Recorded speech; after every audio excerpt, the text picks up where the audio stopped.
Hi kids, welcome to my channel free way to English. आज का जो video है उसमें हम क्लास फोर्थ की book the world around us का चैप्टर 6 करेंगे। Happy and healthy living. कैसे हम एक हैप्पी और हेल्दी लाइफ जिए, ये हमें इस चैप्टर में पता चलेगा। All of us feel happy at different times and for different reasons. हम सभी जो है कभी ना कभी खुश होते हैं अलग अलग बातों पे, अलग अलग टाइम पे, राइट। कभी आपको आपका फेवरेट खाना मिल गया तो आप खुश हो गए, आपके फ्रेंड को उसका फेवरेट गिफ्ट किसी ने दे दिया तो वो खुश हो गया। तो हम सब जो है कभी ना कभी खुश होते हैं अलग अलग बातों पे। When do you feel happy? आपको कब खुशी मिलती है? Right your answers in the bubbles given below. When do I feel happy, तो यहाँ पे बबल्स दिए हैं, इसमें आपको आपके आंसर्स लिखने हैं कि आपको कब खुशी महसूस होती है। तो कब कब होती है? When I play games, right, जब गेम्स खेलते हैं तो खुशी मिलती है। When I travel with my family, जब मैं अपनी फैमिली के साथ घूमने जाती हूँ। व्हेन आई ड्रॉ, जब मैं ड्रॉ करती हूँ।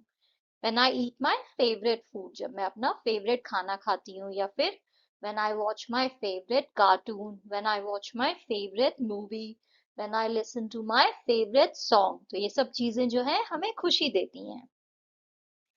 We feel happy on various occasions such as when we are eating our favorite foods। हमें खुशी जो है अलग अलग मौकों पे मिलती है, जैसे कि जब हम अपना फेवरेट खाना खाते हैं तब हम खुश होते हैं, राइट। कोई भी फेवरेट चीज आपको पसंद हो, जैसे छोले भटूरे है या वड़ा पाव है, जो भी आपका फेवरेट है आपके सामने आ जाए तो कितनी खुशी होती है। We enjoy eating food items made from different grains, pulses, vegetables etcetera. हमें जो है ऐसे फूड आइटम्स खाना पसंद है जो अलग अलग ग्रेन से, अलग अलग अनाज से बनते हैं, जैसे कि चावल है, गेहूं है। पल्सेस यानी दालों से बनते हैं, सब्जियों से बनते हैं। तो ये सारे खाने के आइटम्स जो हैं हमें पसंद आते हैं।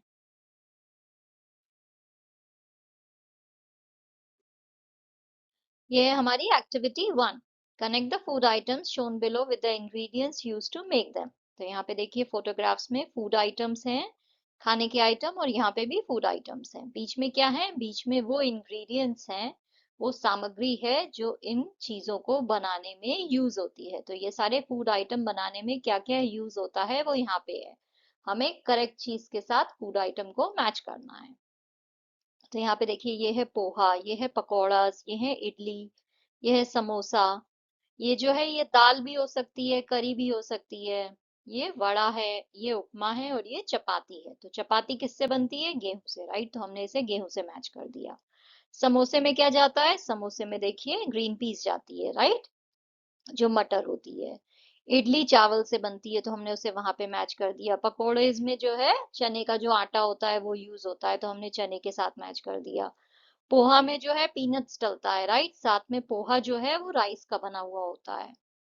और ये जो दाल या करी है इसमें हम ये देखिए स्वीट पोटैटो है वो डाल सकते हैं, किडनी बीन्स भी इसमें डल सकती है।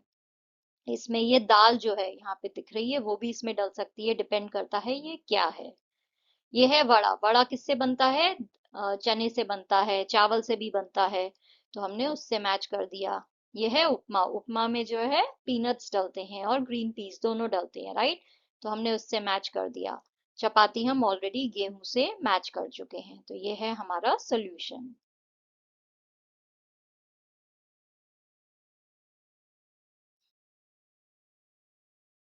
Journey of the grains. Grains क्या है? अनाज। अनाज क्या हुआ? गेहूं चावल। तो ये जो गेहूं या चावल, ये सब जो अनाज है, ये कैसे जो है आपकी प्लेट में आता है, कहाँ से स्टार्ट होता है और कैसे आपकी प्लेट में पहुंचता है, कैसे आप इसे खाते हो, ये जो जर्नी है ये हमें यहाँ पे बताई गई है। It is interesting to know how each food item reaches us. ये बहुत ही इंटरेस्टिंग चीज है ये जानना कि कैसे जो है ये जो हम खाने की चीजें खा रहे हैं ये हम तक कैसे पहुंचती हैं। Let us look at the journey of a rice or wheat grain which forms a part of our diet। चलिए हम देखते हैं एक चावल या गेहूं के दाने की जर्नी कि ये कैसे जो है हमारे खाने का हिस्सा बनता है। The following pictures show this journey। ये जो पिक्चर्स अभी आगे हम देखेंगे ये हमें इस जर्नी के बारे में बताएंगी। तो यहाँ पे देखिए, यहाँ पे है जर्नी ऑफ द ग्रेन्स। कैसे स्टार्ट होती है जर्नी? सबसे पहले किसान जो है उसके पास जो बीजे हैं उन्हें वो जमीन पे डालता है, बीजों को बोता है। बीजे यानी सीड्स।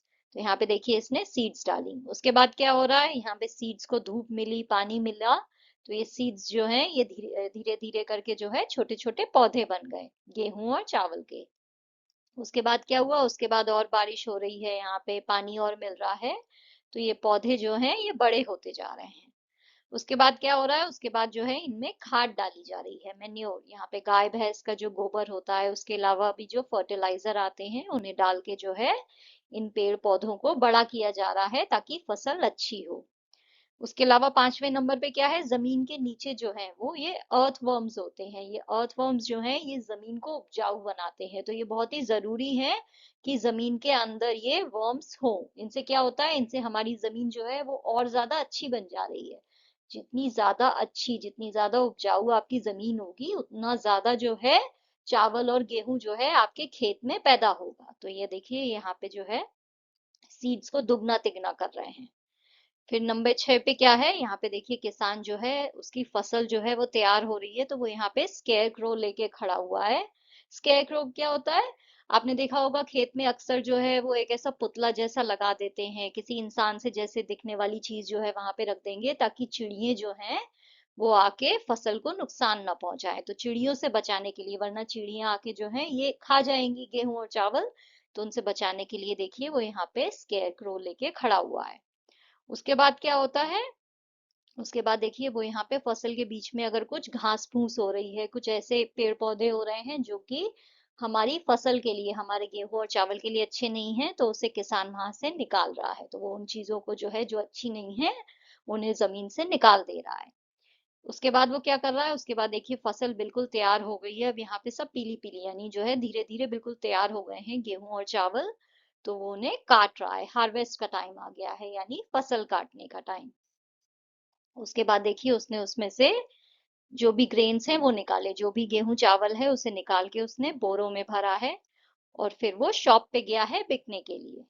फिर शॉप से जो है हमारे घर वाले खरीदते हैं, राइट। मम्मी जो है गेहूं को जो है बीन के जो है उसे छान के जो है भेज देंगी ताकि उसका आटा पिस जाए, या फिर चावल है तो उसे बीन के पका लिया जाएगा। तो यहाँ पे देखिए ये प्रोसेस हो रहा है, फिर उसे पकाया जा रहा है, और एंड में क्या है, आपकी प्लेट पे आ गया है और आप इस चीज को एंजॉय कर रहे हो। इस ग्रेन को, जो भी गेहूं है चावल है, उसे आप एंजॉय कर रहे हो अपनी प्लेट में। The journey of the grain from the farm to our plate is long. तो ये जो अनाज की जर्नी है, ये जो गेहूं और चावल है, इसकी ये जो जर्नी है खेत से हमारी प्लेट तक, ये बहुत ही लंबी जर्नी है। बहुत दूर से जो है ये चीज आके आपको मिल रही है खाने के लिए।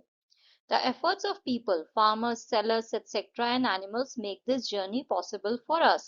तो ये जो जर्नी है ये कैसे पॉसिबल हुई है, बहुत से लोगों की इसमें मेहनत लगी है। जैसे किसान हैं जो अनाज को बेचते हैं, वो सेलर्स हैं, शॉपकीपर्स हैं, जानवर हैं, ये सब जो है मेहनत करते हैं, तब जाके ये पॉसिबल होता है। Water, soil and sunlight also play an important role in this process. और इस प्रोसेस में तीन चीजें और जो है बहुत इंपॉर्टेंट रोल प्ले करती हैं। वो तीन चीजें क्या हैं, एक तो है पानी, एक है मिट्टी, और तीसरा है सनलाइट। अगर ये तीनों चीजें नहीं होंगी तो हमें खाने की कोई भी चीज नहीं मिलेगी। तो ये तीनों चीजें जो हैं बहुत ज्यादा जरूरी। नेक्स्ट यहाँ पे हमें एक एक्टिविटी दी है, यहाँ पे हमें बताना है कि कौन सी चीज जो है वो एक गेहूं के दाने या फिर चावल के दाने को जो है मदद करती है उसकी जर्नी में, कैसे जो है वो ग्रो होके जो है हमारी प्लेट तक आता है। तो इस जर्नी में कौन सी चीज उसकी मदद कर रही है, तो उसके ऊपर जो है आपको टिक लगानी है। तो सॉइल करेक्ट है, राइट। अगर मिट्टी नहीं होगी तो गेहूं और चावल पैदा कैसे होगा। एयर भी जरूरी है, हवा भी जरूरी है, राइट। स्टोन जरूरी नहीं है, पत्थर नहीं चाहिए, उल्टा मिट्टी में पत्थर नहीं हो तो और ज्यादा अच्छा है, मिट्टी ज्यादा अच्छी होगी, तो पत्थर नहीं। वुड, लकड़ी की जरूरत नहीं है। वाटर की जरूरत है, पानी जरूरी है, राइट। टाइगर नहीं, टाइगर नहीं चाहिए। फार्मर, किसान तो चाहिए ही चाहिए, वरना गेहूं और चावल उगाएगा कौन। अर्थवर्म, यस चाहिए, हमने अपने उसमें देखे थे, पिक्चर में देखे थे कि अर्थवर्म जो है वो बहुत जरूरी है। हिल्स नहीं, पहाड़ की जरूरत नहीं है। आग की जरूरत, फायर की भी जरूरत नहीं है। इंसेक्ट्स की जरूरत है, बैट जो है उनकी जरूरत नहीं है। इंसेक्ट्स जो है अर्थवर्म टाइप के और भी छोटे छोटे जो हैं, कुछ हेल्पफुल भी होते हैं और कुछ जो है वो खराब भी होते हैं। तो ये डिपेंड करता है कि हम किस इंसेक्ट की बात कर रहे हैं। अगर वो अच्छा इंसेक्ट है जो मदद करता है हमारी फसल को सुरक्षित रखने में, तो हाँ उसकी जरूरत है।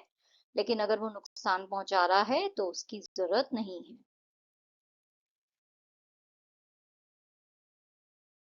What is the role of farmers in this process? ये जो प्रोसेस है, ग्रेन्स की जो जर्नी है फार्म से आपकी प्लेट तक, इसमें फार्मर्स का क्या रोल है? तो उनका तो बहुत ही इंपॉर्टेंट रोल है, राइट? फार्मर्स जो हैं, दे प्लाउ द लैंड। जो जमीन है उसे खोदते हैं, राइट? जमीन को खोदोगे तभी तो आप उसमें सीड्स को बोओगे। सो सीड्स, फिर उसके बाद उसमें सीड्स डालते हैं। वाटर द क्रॉप्स, जो फसल हो रही है, जो पौधे हो रहे हैं, उन्हें पानी देते हैं। रिमूव वीड्स, जो आपकी फसल हो रही है उसमें बीच में अगर कुछ घास फूस हो या ऐसा कोई प्लांट हो जो फसल को नुकसान पहुंचा सकता है, तो उसे निकालना। And take care of the plants until they are ready for harvesting. और प्लांट्स का जब तक ध्यान रखना जब तक जो है वो तैयार नहीं हो जाते हैं काटने के लिए। तो जब तक फसल तैयार नहीं हो रही है, जब तक फार्मर्स जो है फसल का ध्यान रखते हैं। List out the missing elements in the table above. ये जो अभी हमने ऊपर टेबल पढ़ी थी कि ग्रेन्स की जर्नी में कौन कौन सी चीजें एसेंशियल हैं, उसमें मिसिंग एलिमेंट्स क्या थे, कौन सी चीजें मिसिंग थी? तो उसमें सनलाइट नहीं थी, राइट? सनलाइट जरूरी है ग्रेन्स के लिए, वरना फसल कैसे बड़ी होगी। कैटल, गाय भैंस भी चाहिए क्योंकि वो मेन्योर देती हैं, फर्टिलाइजर देती हैं। शॉपकीपर की भी जरूरत है क्योंकि वो ग्रेन्स को बेचता है। और कुक जो है वो उनको बना के हमें खिला रहा है। तो ये सारी चीजें जो हैं ये भी जरूरी है। From the time a seed is sown to the point when food reaches our plate, it is a remarkable journey. उस समय से जब एक बीजे को बोया जाता है, जब आप एक सीड को जमीन में डालते हो, उस पॉइंट से उस पॉइंट तक जब खाना हमारी प्लेट में पहुंचता है, ये जो जर्नी है ये बहुत ही रिमार्केबल, बहुत ही शानदार है। Can you list the roles of different elements involved in this journey? क्या आप अलग अलग जो एलिमेंट्स इस जर्नी में इन्वॉल्व हैं, अलग अलग चीजें जो इस जर्नी में ग्रेन की मदद करती हैं बड़ा होने में, उन चीजों के रोल, उनके क्या क्या काम हैं, क्या आप वो लिस्ट कर सकते हो? तो सॉइल का क्या काम है? Soil helps the seed grow. Seed को ग्रो करने में हेल्प करता है सॉइल। अगर जमीन में मिट्टी नहीं होगी तो सीड ग्रो कैसे करेगी? Water gives life to the plant. Plant को लाइफ किससे मिल रही है? वाटर से मिल रही है, राइट? वाटर, सनलाइट, सॉइल, ये तीनों चीजें बहुत ज्यादा जरूरी है। Farmer works hard to grow food. Farmer जो है वो मेहनत करता है, बहुत कड़ी मेहनत करता है इस ग्रेन को बड़ा करने में, उसे उगाने में। तो हमारा खाना ग्रो करने में फार्मर जो है उनकी बहुत कड़ी मेहनत है। कैटल का क्या काम है? कैटल यानी गाय भैंसे। तो एक तो जो जमीन है उसे प्लाउ करने में, यानी उसमें गड्ढा करने में, ताकि आप सीड्स जो है उसमें डाल सको, उसमें वो मदद करती हैं। और उसके साथ उन्हें फर्टिलाइज करने में, मैन्योर प्रोवाइड करती हैं, राइट? उनका जो गोबर होता है उससे जो जमीन है वो फर्टिलाइज होती है और ज्यादा उपजाऊ होती है। तो इसमें जो है इनका ये योगदान है, ये काम करती हैं ये। शॉपकीपर क्या करता है? ही सेल्स फूड टू अस। खाना ये हमें बेच रहा है, राइट? ग्रेन्स हमें बेच रहा है। Family members cook and serve food with love. ये खाना बनाते हैं और हमें खाना देते हैं प्यार के साथ। इसके अलावा और क्या? इसके अलावा सनलाइट जो है वो प्लांट्स को ग्रो करने में हेल्प करती है। तो ये सारी चीजें जो है इस तरह से मदद करती हैं ग्रेन्स को ग्रो करने में। नेक्स्ट एक्टिविटी है thank you everyone. Whom would you like to thank you for the food you eat? Please write your answers in the following space. तो ये जो खाना आप खाते हो इसके लिए आप किस किस को थैंक यू कहना चाहोगे, वो आपको यहाँ पे लिखना है। तो हम किसे किसे कहेंगे? Thank you farmers for growing food. किसानों को थैंक यू बोलेंगे क्योंकि वो जो है इस खाने को उगाते हैं। Thank you cattle for helping farmers. जो गाय भैंसे हैं उनको थैंक यू बोलेंगे क्योंकि वो फार्मर्स की मदद करती हैं। Thank you family members for cooking. Family member जो है खाना बनाते हैं ताकि हम खा सके, तो उनको थैंक यू है। Thank you shopkeeper for selling food. Shopkeeper को थैंक यू है क्योंकि वो ये बेचता है, अगर वो बेचेगा नहीं तो हमें मिलेगा कैसे? Thank you nature for giving us soil, water and sunlight. और सबसे बड़ा थैंक यू है नेचर को क्योंकि वो हमें सॉइल, वाटर और सनलाइट दे रही है जिससे ये फसल ग्रो करती है। तो सबसे ज्यादा जरूरी है नेचर, तो उसको भी thank you. When we remember all the contributors with love and gratitude, we feel the importance of each grain and we enjoy the taste. जब हम याद करते हैं हर उस इंसान को जिसने जो है कंट्रीब्यूट किया है, जिसने मदद किया है इस ग्रेन को ग्रो करने में, और उसे जो है अगर हम याद करें प्यार के साथ, ग्रैटिट्यूड के साथ, यानी आभार के साथ, थैंक यू की फीलिंग के साथ, तो हम हर खाने का जो दाना है उसकी इम्पोर्टेंस को समझेंगे और उसके टेस्ट को एंजॉय करेंगे, क्योंकि आपको समझ में आएगा कि ये जो खाना आप खा रहे हो इसके पीछे कितने लोगों की मेहनत है। किसान जो है कड़ी मेहनत कर रहा है, गाय भैंसे मेहनत कर रही हैं, नेचर हमें इतना कुछ दे रहा है, शॉपकीपर बेच रहा है, आपके घर वाले उसे बना के आपको दे रहे हैं, तो कितने लोगों की मेहनत है इस खाने के पीछे जो आप खा रहे हो। अगर इस चीज को आप समझोगे तो आप उसके टेस्ट को और ज्यादा इंजॉय कर पाओगे। तो हमेशा जो है थैंक यू बोलना है, अपनी मम्मी को हमेशा थैंक यू बोलो रोज खाना खाने के बाद कि उन्होंने आपको इतना अच्छा खाना बना के दिया। डू यू नो, क्या आपको ये बात पता है, in India we have different cultural practices and festivals where we show gratitude to mother nature for the food we eat. India में जो है बहुत सारे तीज त्योहार होते हैं जहाँ पे जो है हम मदर नेचर को, हमारी मातृभूमि को जो है थैंक यू बोलते हैं। इन त्योहारों के जरिए जो है हम उनका शुक्रिया अदा करते हैं कि उन्होंने जो है हमें इतना अच्छा खाना जो है वो प्रोवाइड किया है। These include मकर संक्रांति, अक्षय तृतीया, राजा उत्सव, Onam, Lohri and other festivals. कौन कौन से फेस्टिवल हैं जिसमें हम अपने मदर नेचर को, अपनी मातृभूमि को थैंक यू कह रहे हैं, क्योंकि उसने हमें जो है इतनी चीजें प्रोवाइड करी, इतनी सारी चीजें दी जिसकी वजह से हम खा पा रहे हैं। तो मदर नेचर को सेलिब्रेट करने के लिए जो फेस्टिवल्स हैं वो हैं मकर संक्रांति, अक्षय तृतीया, राजा उत्सव, ओणम, लोहड़ी। ये सब जो है मदर नेचर को थैंक यू बोलने वाले फेस्टिवल्स हैं।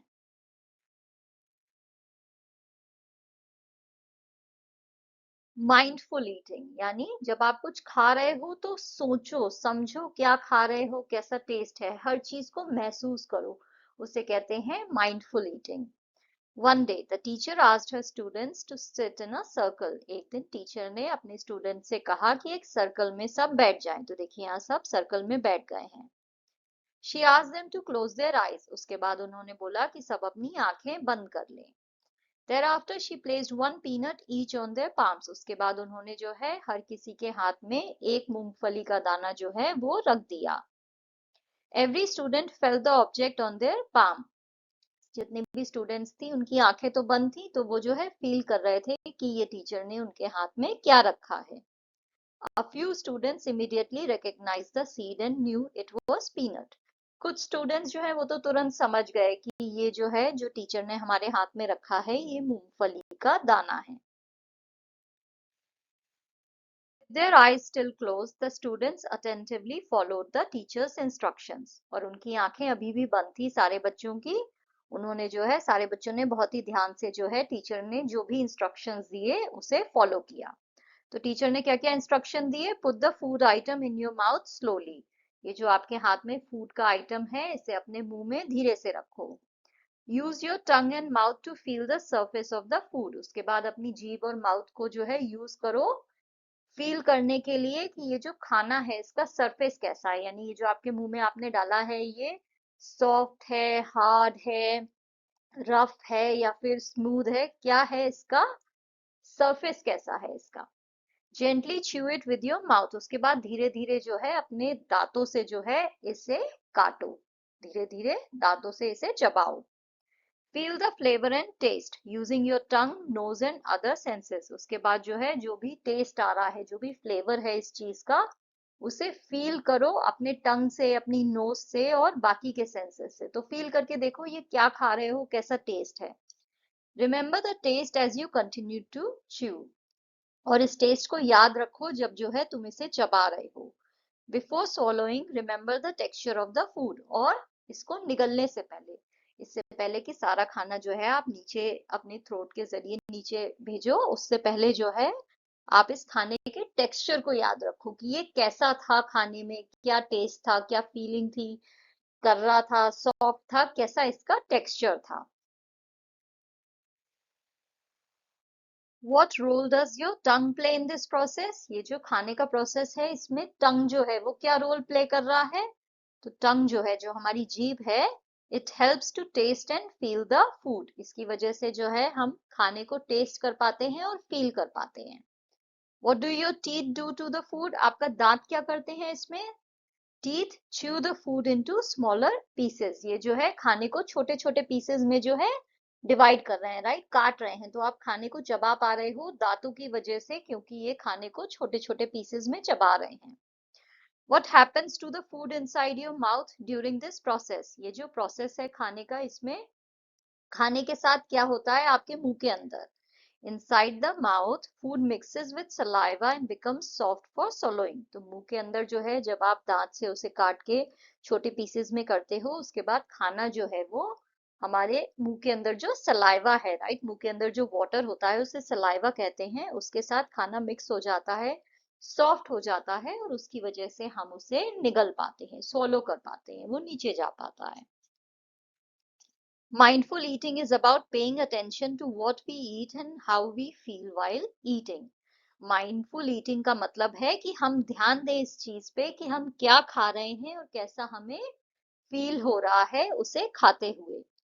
When we eat slowly and focus on each bite, we can enjoy our food better। जब हम किसी चीज को धीरे धीरे खाते हैं और हर बाइट पे जो है फोकस करते हैं, ध्यान देते हैं हर बाइट पे, तो हम खाने को ज्यादा अच्छे तरीके से enjoy कर पाते हैं।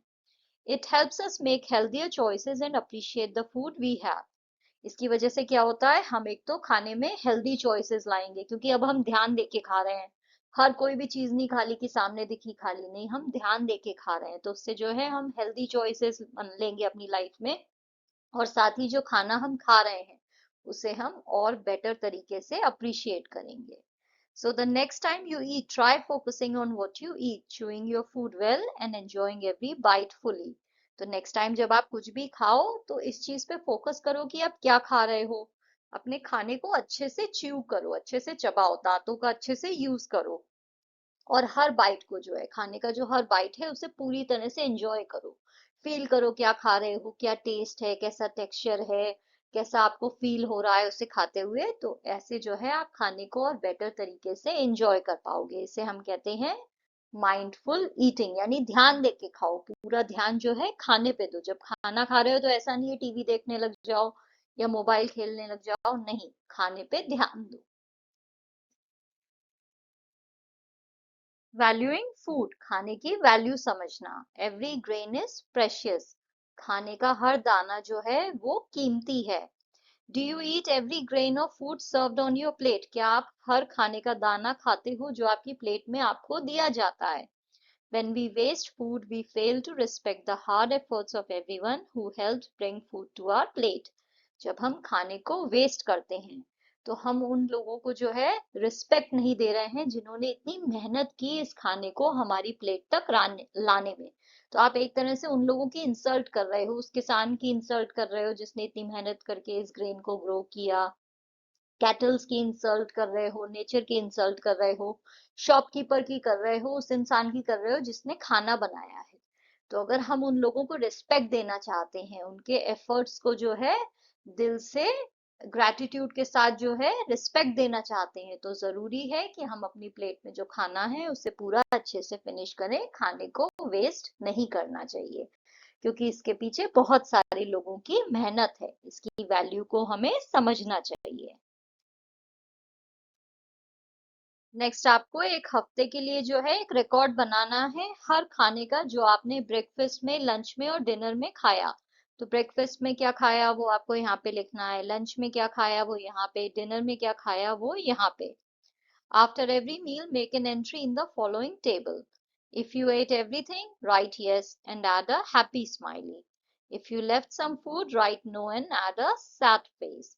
तो अगर जो है आपने इस दिन सारा खाना खाया तो आपको जो है यहाँ पे यस लिखना है कि आपने खाना पूरा फिनिश किया, और हैप्पी फेस बनाना है, हैप्पी स्माइली।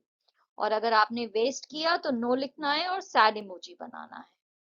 और उसके बाद आपको यहाँ पे लिखना है कि आपको कैसा फील हुआ।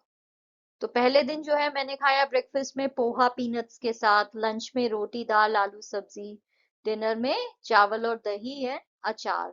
मैंने सारा खाना फिनिश किया और कुछ भी वेस्ट नहीं किया। कैसा फील हुआ? खुश फील हुआ और फुल, मेरा पेट भरा हुआ सा था, ऐसा फील हुआ। तो ऐसे जो है ये एंट्री आपको अपने हिसाब से करनी है। ओके, आपने क्या खाया है आपको वो यहाँ पे लिखना है। ब्रेकफास्ट में, लंच में, डिनर में पूरी तरह से खाया या नहीं, कुछ वेस्ट तो किया या नहीं, वो सब जो है आपको यहाँ पे खुद से भरना है। ओके, ये जो मैंने यहाँ पे टेबल यहाँ पे पेस्ट की है ये सिर्फ एक सैंपल के लिए है, आपको ऐसे ही बनाना है, बट सेम चीजें नहीं लिखनी है। ठीक है, जो आपने खाया है वो आपको आपकी टेबल में नोट करना है। What will you do if someone offers you food more than you need? आप क्या करोगे अगर कोई आपको जरूरत से ज्यादा खाना जो है वो ऑफर करे? जितना आप खा सकते हो उससे कहीं ज्यादा अगर कोई आपको खाना दे तो आप क्या करोगे?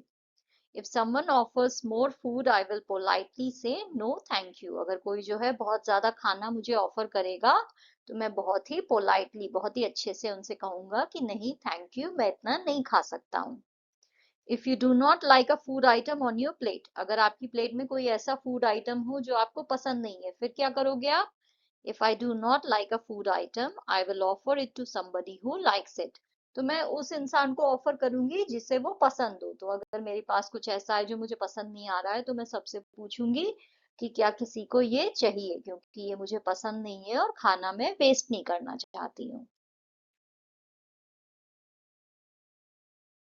Enjoy sports. Look at the picture below. Identify the activities people are engaged in.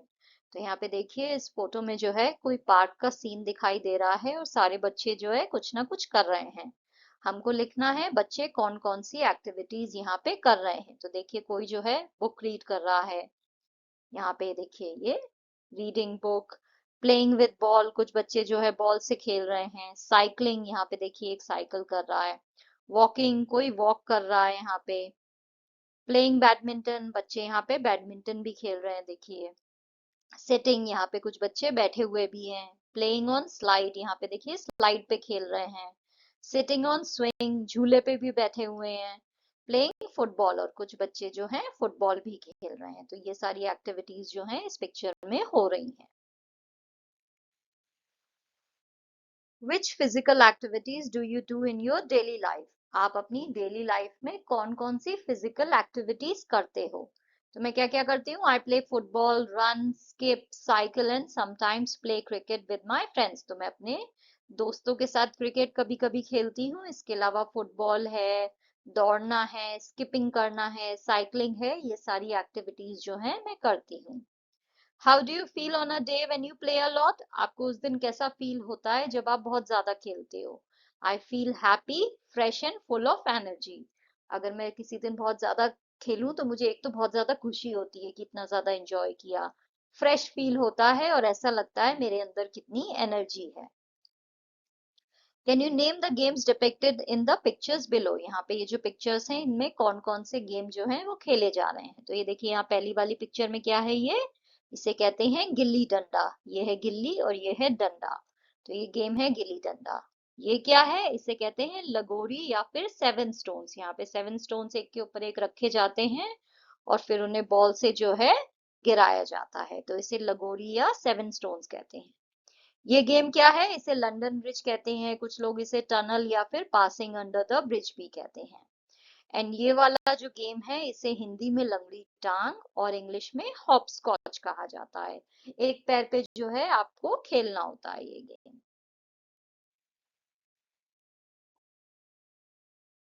Next आपकी है एक्टिविटी 5। आपको आपकी टीचर जो है वो गाइड करके बताएंगी कि ये जो योगा पोजेस हैं ये कैसे आपको करने हैं। तो ये योगा की एक्सरसाइजेस जो हैं ये आपकी टीचर आपको बताएंगी कैसे करनी है। फिर उसके बाद आपको इन्हें एक हफ्ते तक प्रैक्टिस करना है और जो भी आप फील कर रहे हो इसे प्रैक्टिस करने के बाद वो ऑब्जर्वेशन जो है आपको रिकॉर्ड करनी है, यानी एक पेपर पे लिखनी है, नोट करनी है एक डायरी में।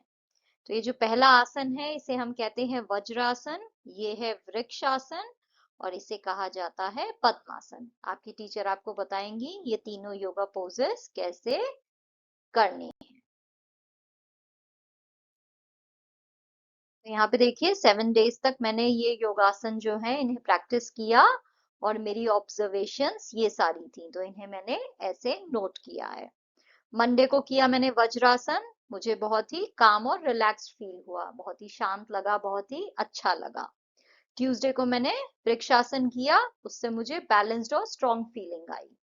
वेंसडे को मैंने पद्मासन किया, how I felt peaceful and focused.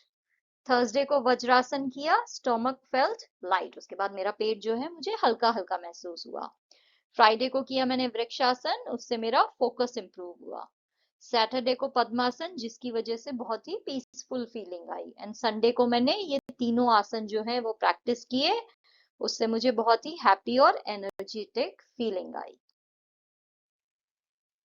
Along with good food, we also need to exercise regularly to stay healthy.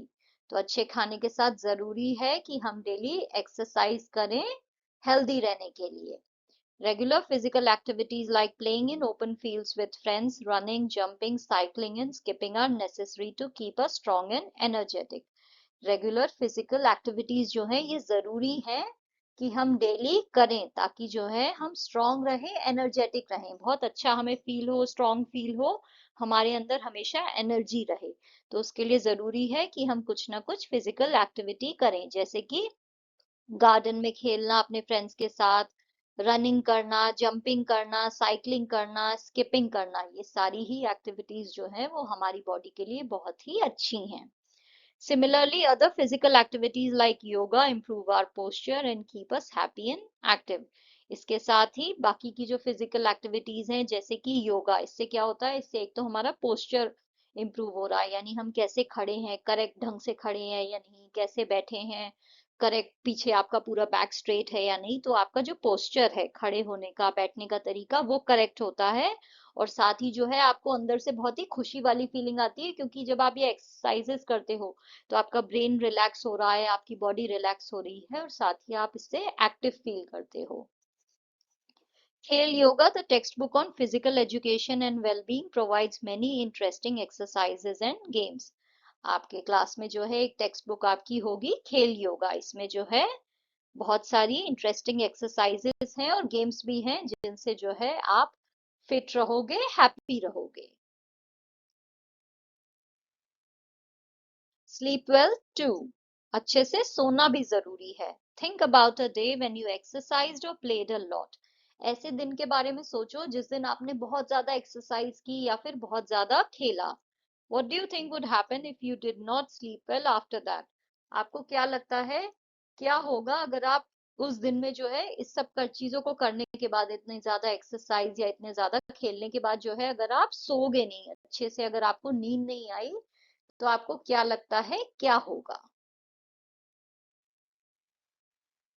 Next देखिए, आपको यहाँ पे एक टेबल दी है, आपको बताना है कि कल आप कितने बजे सोए, कितने बजे आप उठे, when did you get up, duration of sleep, total कितने घंटे जो है आप सोए हो, कितनी ड्यूरेशन थी, कितने घंटे सोए, how you fail during the day, और उसके बाद जो है नेक्स्ट डे उठ के जो है आपको कैसा फील हुआ। तो येस्टरडे जो है कल मैं 9 बजे सो गई थी। कितने बजे उठी? सुबह 6 बजे उठी, क्योंकि स्कूल जाना था। कितने घंटे सोई? 9 घंटे। तो मुझे बहुत ही फ्रेश फीलिंग आई, क्योंकि मुझे पूरी 9 आवर्स की जो है अच्छी सी स्लीप मिली।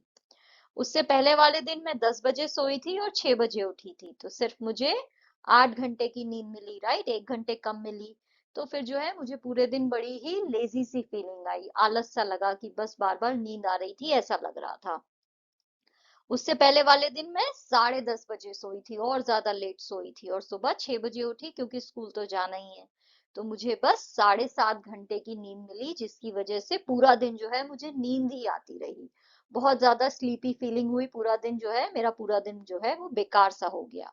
तो जरूरी है कि हम 9 घंटे जो है पूरा सोएं, ताकि हम फ्रेश फील करें, एनर्जेटिक फील करें, जरूरी है बॉडी को आराम देना, ठीक है। Why do you think our body needs rest? आपको क्या लगता है क्यों हमारी बॉडी को आराम जरूरी है, क्यों हम इस बॉडी को रेस्ट दें? Our body needs rest to remove tiredness, feel fresh and work better. हमारी बॉडी को रेस्ट की जरूरत इसलिए है ताकि जो ये थकान है, जो हम दिन भर काम काम करते हैं उससे जो हमें थकान हो जाती है, उसे मिटाने के लिए, उसे दूर करने के लिए जरूरी है हम रेस्ट करें। इससे हम फ्रेश फील करेंगे और अच्छे से जो है और ज्यादा बेटर जो है नेक्स्ट डे काम कर पाएंगे। Do you think it is important to rest after a busy day of exercise and play? Why? क्या आपको लगता है कि जरूरी है, अगर आपका एक दिन जो है बहुत ज्यादा बिजी हुआ हो, जिसमें आपने बहुत ज्यादा एक्सरसाइज की या फिर प्ले किया, बहुत ज्यादा खेला, तो जरूरी है क्या उस दिन के बाद जो है आप एक दिन का रेस्ट लो? अगर आपको ऐसा लगता है जरूरी है तो क्यों? Yes, it is important to rest after a busy day because our body and mind need time to relax and recover. Yes, ये जरूरी है कि अगर कोई बिजी डे हुआ है हमारा तो उसके बाद हमें रेस्ट करना चाहिए। क्यों? क्योंकि उससे क्या है, हमारी बॉडी और हमारा दिमाग दोनों को ही जो है टाइम मिलेगा रिलैक्स करने का, आराम करने का और रिकवर करने का। इतनी जो मेहनत की है इससे रिकवर करने का टाइम मिले, इसलिए जरूरी है कि हम रेस्ट करें। Our body requires sufficient sleep every day. हमारी बॉडी को जरूरत है कि हमें sufficient sleep मिले हर दिन, यानी जितनी नींद की हमें जरूरत है। एक बच्चे को 9 घंटे की नींद की जरूरत है तो जरूरी है कि हमें 9 घंटे की नींद जो है डेली मिले। A good sleep takes away our tiredness and makes us feel fresh.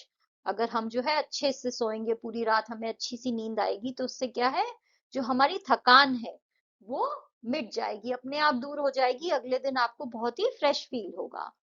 When we do not get enough sleep, it becomes difficult for us to focus on work or play. जब हमें जो है enough sleep नहीं मिलती है, जब जो है हम रात में अच्छे से नहीं सो पाते हैं या फिर कम नींद होती है, तो हमारे लिए बहुत ही मुश्किल हो जाता है कि हम अपने काम पे या फिर खेल पे फोकस कर पाएं। We feel tired, sleepy and irritable. हम जो है फिर उस दिन बहुत ही थकान महसूस करते हैं, नींद आती रहती है और बहुत ही इरिटेटिंग जैसी फीलिंग होती है। हर चीज जो है आपको इरिटेट करेगी, गुस्सा दिलाएगी। तो जरूरी है कि आप रात में अच्छे से पूरी नींद सो। Therefore, getting enough sleep is just as important as eating healthy and exercising. इसलिए जरूरी है कि हम जो है रात में अच्छे से सोएं, पूरी रात जो है हम अच्छे से, जितनी हमें नींद की जरूरत है उतना हम सोएं। और ये चीज इतनी ही जरूरी है जितनी जरूरी है कि हम अच्छा खाएं और एक्सरसाइज करें। तो ये तीनों चीजें ही जो हैं हेल्दी लिविंग के लिए, हैप्पी लिविंग के लिए जरूरी। कौन सी तीन चीजें? Enough sleep, eating healthy and exercising. Feeling safe यानी सुरक्षित फील करना, सेफ फील करना। We have already discussed different ways for staying healthy and happy. हमने ऑलरेडी क्या डिस्कस कर लिया है, कैसे अलग अलग तरीकों से जो है हम हेल्दी रह सकते हैं और खुश रह सकते हैं। However, there may be times when someone feels unhappy, unsafe or uncomfortable. But ऐसा हो सकता है कि कोई ऐसा समय आए जब कोई जो है वो दुखी फील करे, अनसेफ, असुरक्षित फील करे, उसे लगे कि वो सेफ नहीं है, यहाँ पे सुरक्षित नहीं है, या फिर थोड़ी अनकंफर्टेबल सी फीलिंग आए, आपको जो है कंफर्टेबल नहीं लग रहा है, अजीब सा लग रहा है, कोई चीज आपको अच्छी नहीं लग रही है। तो ऐसा हो सकता है कि ऐसा टाइम आए। और यहाँ पे हमारी नेक्स्ट एक्टिविटी है, हमें देखिए यहाँ पे 4 पिक्चर्स दी गई हैं। इन पिक्चर्स में जो है हमें बताना है कि कौन सी सिचुएशन में ये जो बच्चे हैं इस पिक्चर्स में इन्हें कंफर्टेबल फील होगा और कौन सी सिचुएशन में इन्हें अनकंफर्टेबल, अजीब सा, अच्छा नहीं लगेगा, गंदा सा लगेगा। कौन सी सिचुएशन में इन्हें अच्छा लगेगा, कंफर्टेबल लगेगा, आराम सा लगेगा, ठीक है, कोई प्रॉब्लम नहीं है। तो जो सिचुएशन जो है कंफर्टेबल हो वहां पे हमें टिक लगाना है और जो अनकंफर्टेबल है उस पे हमें क्रॉस लगाना है। तो यहाँ पे देखिए, यहाँ पे ये 2 बच्चे हैं। तो यहाँ पे ये जो छोटा वाला बच्चा है, इसकी जो पैंट है वो ये बच्चा जो है खींच रहा है, तो ये गलत बात है, राइट? किसी की पैंट पे हाथ लगाना, दिस इज रॉन्ग। ये उसकी प्राइवेट जगह है, इस पे किसी और को हाथ लगाने का राइट नहीं है। इससे जो है ये बच्चा अनकंफर्टेबल फील करेगा, तो यहाँ पे हम करेंगे क्रॉस। नाउ नेक्स्ट जो फोटो है उसमें देखिए, ये माँ जो है ये अपने बच्चे के मुंह पे हाथ लगाई है। हो सकता है वो उसका टेम्परेचर चेक कर रही हो या फिर उसे कोई चीज खिला रही हो। तो ये ओके है, राइट, कंफर्टेबल है, क्योंकि ये बच्चे की माँ है, वो अपने बच्चे को चेक कर रही है। ना यहाँ पे नेक्स्ट देखिए, डॉक्टर जो है वो इस बच्चे के पेट पे हाथ लगा के चेक कर रहा है। तो हो सकता है इस बच्चे को पेट में दर्द हो, तो इसलिए डॉक्टर जो है उसे चेक कर रहे हैं। साथ में उसकी मम्मी भी यहाँ पे खड़ी हुई है। तो यहाँ पे ये बच्चा कंफर्टेबल है, क्योंकि इसके पेन को दूर करने के लिए जो है डॉक्टर इसे चेक कर रहे हैं। तो यहाँ पे ये सिचुएशन में बच्चा कंफर्टेबल है ना। यहाँ पे देखिए लड़की जो है इसे कोई आदमी पीछे से पकड़ रहा है, ये रॉन्ग है, राइट। किसी को ऐसे पीछे से पकड़ना, दिस इज रॉन्ग। तो इस सिचुएशन में ये बच्चा जो है अनकंफर्टेबल फील करेगा, इसलिए हम यहाँ पे क्रॉस लगाएंगे। It is important to know the difference between safe touch and unsafe touch. ये बहुत जरूरी है कि हम इस चीज के डिफरेंस को समझें कि कौन सा टच जो है, अगर कोई हमें छू रहा है तो वो सेफ टच है, यानी उससे कोई प्रॉब्लम नहीं है, और कौन सा टच जो है वो अनसेफ है, यानी वो गलत है, वो नहीं होना चाहिए। A safe touch is like a comforting hug from your mother or another family member that makes you feel happy and comfortable. Safe touch क्या हुआ? वो ऐसी फीलिंग है जैसे अगर आपकी मम्मी आपको हग करें, गले लगाएं, राइट। या फिर कोई फैमिली मेंबर जो है वो आपके पास आए और ऐसे टच से जो है आपको हैप्पी फीलिंग आए, कंफर्टेबल फीलिंग आए। यानी अगर उस इंसान ने आपको टच किया तो आपको ऐसा नहीं लग रहा है कि इसने मुझे क्यों टच किया, आपको गंदा नहीं लग रहा है, आपको बुरा नहीं लग रहा है, आपको दुखी जैसी फीलिंग नहीं आ रही है, तो वो हुआ safe touch. An unsafe touch is one that makes you feel uneasy, scared, confused or uncomfortable. Unsafe touch वो है जिससे जो है आपको uneasy feeling है, यानी अजीब सी फीलिंग आ रही है, uncomfortable लग रहा है, अच्छा नहीं लग रहा है, डर जैसी फीलिंग आ रही है, आप कंफ्यूज हो कि यह इंसान ऐसा क्यों कर रहा है, मुझे समझ नहीं आ रहा है, ये जो हो रहा है ये मुझे सही नहीं लग रहा है, मैं थोड़ा कंफ्यूज हूँ, या फिर अनकंफर्टेबल। तो ऐसी कोई भी सिचुएशन हो जिसमें जो है आपको ऐसी फीलिंग आए, कोई आपको टच कर रहा है और ऐसी फीलिंग आ रही है कि डर लग रहा है, समझ नहीं आ रहा है, कंफ्यूजन है, अनकंफर्टेबल है, सैड फीलिंग आ रही है, तो वो हुआ अनसेफ टच।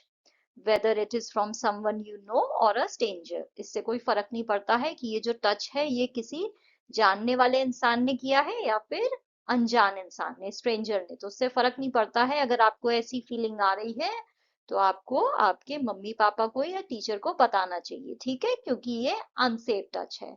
ऐसे किसी को भी आपको टच करने का राइट नहीं है जिससे आपको गलत फीलिंग आए, डर की फीलिंग आए, अनकंफर्टेबल लगे।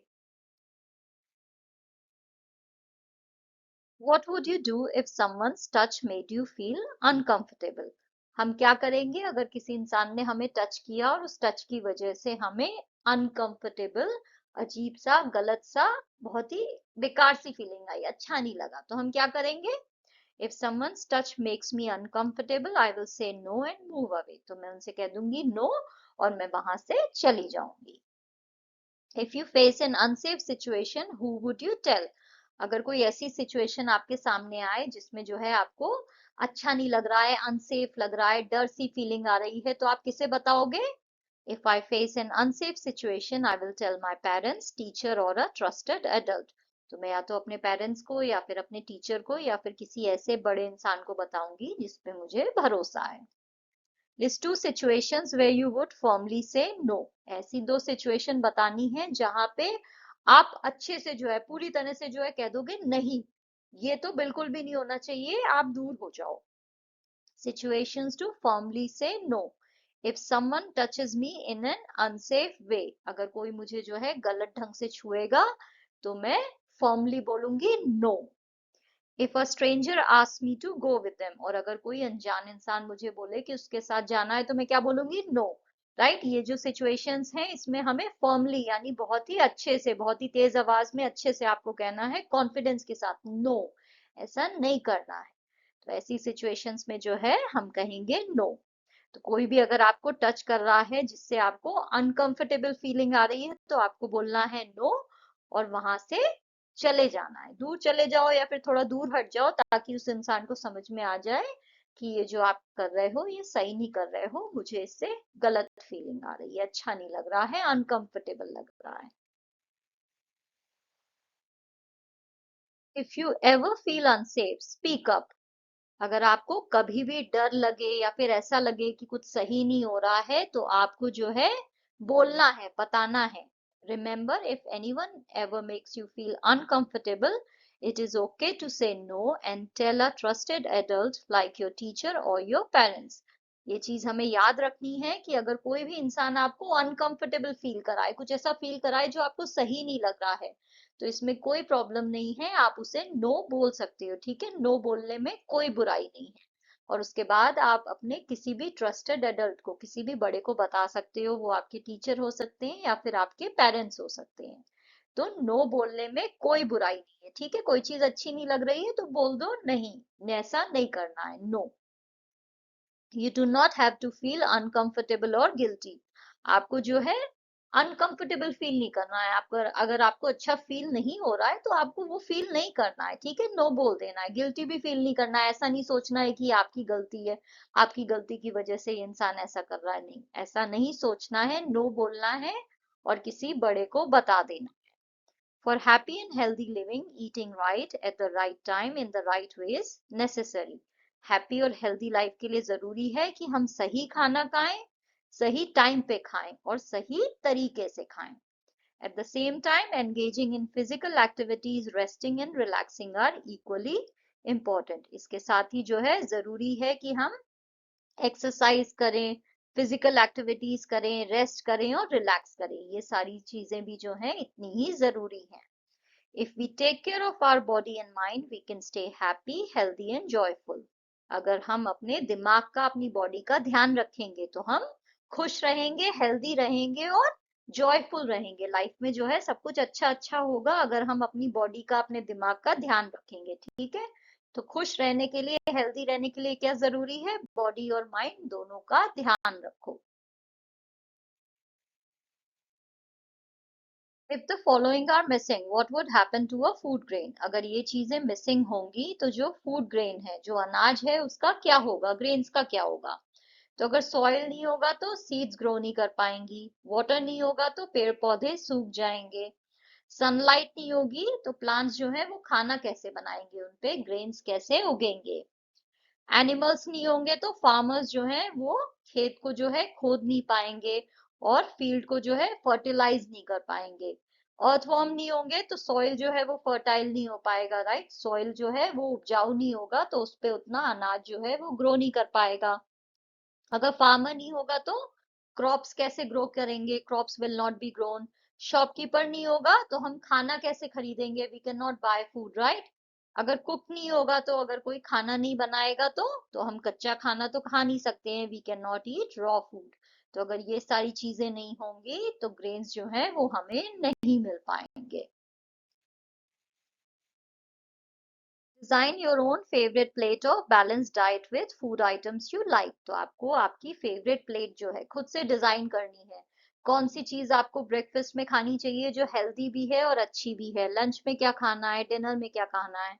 तो मैंने ब्रेकफास्ट प्लेट में अपनी रखा है इडली, मिल्क एंड फ्रूट, क्योंकि मुझे ये तीनों ही चीजें पसंद हैं. लंच में राइस, दाल, चपाती, सब्जी एंड सैलड. एंड डिनर में रोटी, vegetable curry and curd. Which activities did you enjoy during your mindful eating? हमने जो माइंडफुल ईटिंग वाली एक्टिविटी करी थी उसमें हमें कौन सी चीज सबसे ज्यादा पसंद आई? तो उसमें जो हमने धीरे धीरे मूंगफली को च्यू किया और उसे ध्यान से टेस्ट किया और उसके फ्लेवर को एंजॉय किया, ये चीज मुझे सबसे ज्यादा पसंद आई. Chewing slowly, tasting carefully and enjoying the flavour.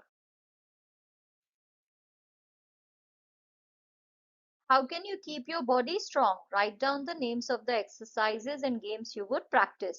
हम अपनी बॉडी को स्ट्रॉन्ग कैसे रख सकते हैं? हमें एक्सरसाइजेस के और गेम्स के नाम लिखने हैं जो हमारी बॉडी को स्ट्रॉन्ग रखने में हमारी मदद करेंगे. तो एक्सरसाइजेस में है yoga, stretching, skipping and running.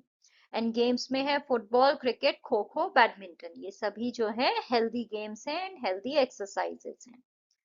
Which habits would you practice daily? Indicate your plans. यहाँ पे कुछ habits हमें दिए हैं, कुछ activity हमें बताना है, इसमें से कौन सी activity हम daily करेंगे और कैसे करेंगे. तो wake up early? Yes, I will wake up at 6 a.m. every morning.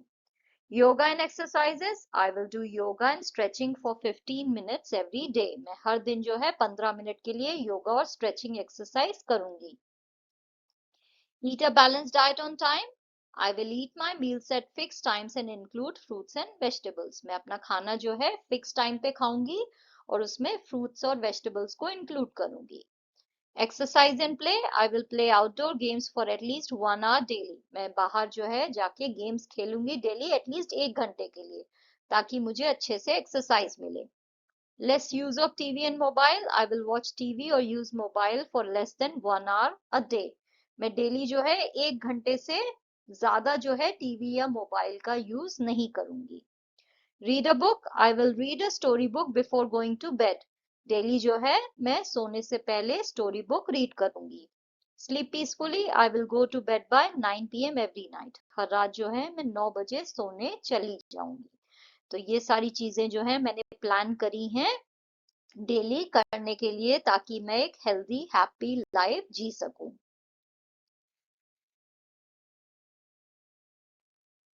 That's all for today, kids.